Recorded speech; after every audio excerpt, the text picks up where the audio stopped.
Na aula de hoje, nós iremos abordar o tema globalização, destacando a globalização econômica, tudo isso de maneira simples, objetiva e eficaz. Boa sorte e bons estudos. O tema da nossa aula 13, globalização. Primeiramente, vamos trabalhar o conceito de globalização. Globalização é o mais avançado estágio na interdependência de todos os povos e economias da superfície terrestre, ou seja, globalização é nada mais nada menos que a união, a integração e a interdependência de povos, economias, culturas e assim por diante. A globalização econômica, ela é representada pela abertura global das economias nacionais, caracterizada pela internacionalização e pela descentralização do processo produtivo. Ou seja, dentro da globalização econômica, os produtos eles passam a ser produzidos por partes onde cada país tem a sua participação. E quando nós falamos em globalização econômica, ela é um dos processos da integração econômica, social, cultural e política, através do qual se verifica a redução dos custos de transporte e comunicação entre os países membros. Outro ponto importante para nós ressaltarmos aqui refere-se diretamente à questão que está relacionada com o contexto no qual a globalização consiste em um fenômeno gerado pela necessidade da dinâmica do capitalismo de formar uma aldeia global que permita maiores mercados para os países desenvolvidos, porque esses países desenvolvidos eles já estão com os mercados internos saturados. Então, eles precisam de novos países para vender os seus produtos. E o início da globalização data principalmente do final do século XX, momento onde nós vamos ter a expansão da internet, seguido pelo século XXI e está em constante processo. A globalização, ela está em constante processo. E quando nós falamos no processo de globalização da economia, vale ressaltar que ele está relacionado com a forma como os países interagem e se aproximam das pessoas. Como é realizada a interligação do mundo. A globalização econômica, ela leva em conta aspectos econômicos, sociais e culturais, trabalhando diretamente a expansão do sistema capitalista. E nessa expansão, nós podemos realizar transações financeiras, expandir negócios que até então era restrito a um mercado de atuação, para que com isso ocorra mercados mais distantes, mercados emergentes, sem a necessidade de um alto investimento de capital financeiro. Por quê? Porque a comunicação, ela é o elemento fundamental da globalização. Só que, ao mesmo tempo que eu tenho esta expansão, eu vou ter um aumento desenfreado da concorrência. Os blocos econômicos são nada mais nada menos que associações de países, geralmente de uma mesma região. E esses países eles se unem a fim de estabelecer relações comerciais privilegiadas entre si e atuam de forma conjunta no mercado internacional para o fortalecimento econômico deles. E um dos aspectos desses blocos econômicos é a redução ou a eliminação das alíquotas alfandegárias de importação, focando na criação de zonas de livre comércio. E quando nós falamos do bloco econômico em si, nós temos que levar em conta que os blocos econômicos passam por etapas de formação. E aqui, no nosso slide, nós temos as quatro etapas. A primeira etapa consiste na formação das zonas de livre comércio. Na zona de livre comércio, são eliminados os impostos de importação e exportação. Um bloco econômico que caracteriza-se como uma zona de livre comércio é o NAFTA, o Acordo de Livre Comércio da América do Norte. A etapa número 2 consiste na formação da União Aduaneira. Na União Aduaneira, as tarifas e as negociações com terceiros são uniformizadas. Um exemplo disso, o Mercado Comum do Sul ou o Mercosul. O terceiro estágio consiste no mercado comum. No mercado comum, eu tenho a tarifa externa comum da União Aduaneira e, além disso, no mercado comum, eu terei a livre circulação da mão de obra, a livre circulação de capital, a livre circulação de serviços. E, por fim, no último estágio, eu tenho a União Econômica e Monetária. Na União Econômica e Monetária ocorre a integração política e econômica avançada e a adoção de uma moeda única, como, por exemplo, ocorre na União Europeia, onde um grupo de países da União Europeia, 19 países que compõem a zona do euro, adotam o euro como moeda. A União Europeia ela é formada atualmente por 27 países. Inicialmente, foram 12 países que fundaram, lá em 1957, através do Tratado de Roma, o mercado comum europeu.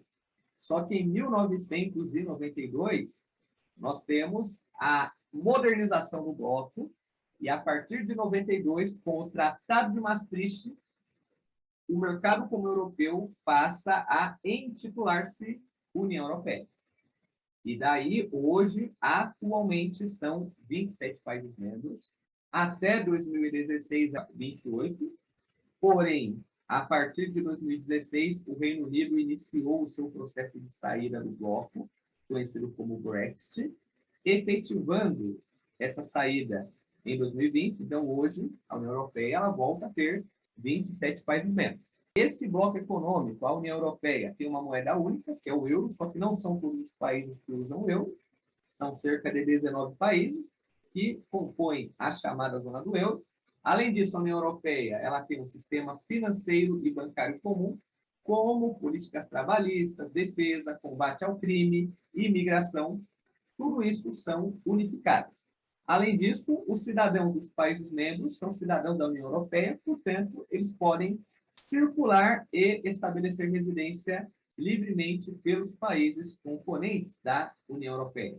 A União Europeia, no que diz respeito aos aspectos administrativos, ela possui os seguintes órgãos: a Comissão Europeia, o Parlamento Europeu e o Conselho de Ministros. Falando agora sobre o Acordo de Livre Comércio da América do Norte, esse bloco econômico é formado pelos Estados Unidos, pelo México e pelo Canadá. Ele teve o seu início em 1994, quando os três países assinaram um acordo que estabeleceu o fim das barreiras alfandegárias, criou regras comerciais em comum, proteção comercial e padrões e leis financeiras. E o NAFTA configura-se como uma zona de livre comércio, onde nós temos a redução de tarifas alfandegárias de aproximadamente 20 mil produtos. Mas vale ressaltar que no NAFTA não existe a livre circulação, ou seja, é apenas uma relação econômica que consiste na redução de impostos. Ou seja, não há uma integração entre México, Estados Unidos e Canadá. É lógico que entre Canadá e Estados Unidos, por se tratar de países ricos, há uma certa flexibilidade em relação à mobilidade. Só que já em relação ao México, já não existe. O Mercosul foi estabelecido oficialmente em março de 1991, através do Tratado de Assunção. É um bloco econômico formado pelo Brasil, Paraguai, Uruguai e Argentina. Futuramente estuda-se a entrada do Chile e da Bolívia. A Venezuela ela havia ingressado no bloco, só que, porém, em 2016 foi afastada, por conta que, para que o país mantenha-se no Mercosul, é preciso que ele respeite a cláusula democrática. E o objetivo principal do Mercosul é eliminar as barreiras comerciais entre os países membros, fomentando o comércio entre eles. Então, o objetivo futuro é estabelecer a tarifa zero entre os países membros e, num futuro não muito distante, estabelecer uma moeda única, como ocorre lá na União Europeia com o euro. Cooperação Econômica da Ásia do Pacífico.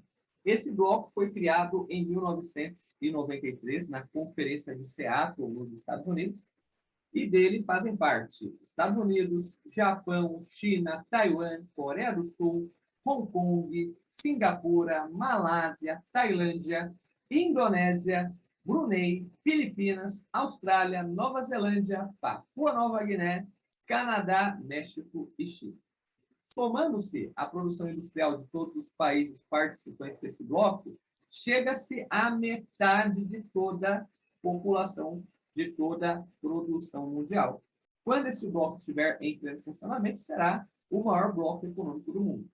Tanto que esse bloco, ele possui uma ramificação intitulada Aliança do Pacífico, onde nós temos grande parte desses membros dentro dessa aliança, que possibilitará um grande aumento do comércio mundial, por conta das transações estabelecidas entre os países membros da APEC. O Pacto Andino é um bloco econômico formado na América do Sul pela Bolívia, Colômbia, Equador, Peru e Venezuela. Esse bloco foi criado em 1969 para integrar economicamente os países membros.